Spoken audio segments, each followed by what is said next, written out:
J'ai enfin vu Interstellar et je pense sincèrement que c'est l'un des rares films des années 2010 qui peut déjà être considéré comme un classique, tant par sa popularité que par sa qualité.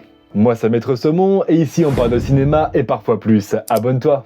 Interstellar, je savais déjà qu'il y avait de grandes chances que je l'adore. C'est l'un des films préférés de la nouvelle génération, mais moi je l'avais jamais vu, alors j'ai sauté le pas.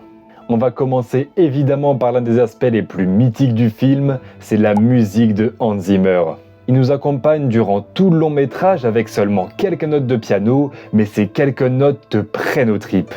Après la sortie, la musique est devenue ultra connue avec des scènes fortes, mais bon, on n'en attend pas moins d'Hans Zimmer. Ensuite, en ce qui concerne l'histoire, j'avoue que ça m'a bien pris 5-10 minutes avant que je comprenne réellement ce qui se passait.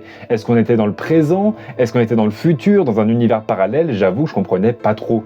Après, même si c'est Christopher Nolan et qu'il est connu pour casser le cerveau, je pense que là c'était juste moi parce qu'une fois que j'ai capté, c'était logique.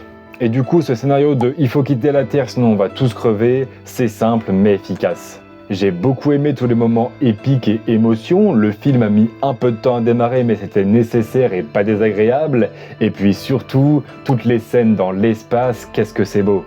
Et puis voilà, oui, le film était génial, mais d'après moi, les performances d'acteurs n'étaient pas si exceptionnelles que ça. Oui, ils jouent super bien, mais c'était pas non plus transcendant. Le film brille plus par sa réalisation que par son acting. Et puis oui, faut parler du cassage de cerveau à la fin. C'est Nolan, on a l'habitude, mais bon, qu'est-ce que c'est compliqué à comprendre. Après, moi je sais que j'aime ça donc ça me dérange pas tant, mais je comprends qu'il y a certaines personnes que ça peut repousser.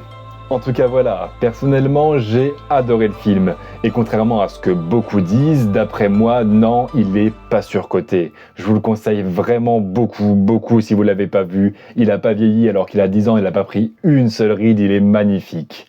Abonne-toi.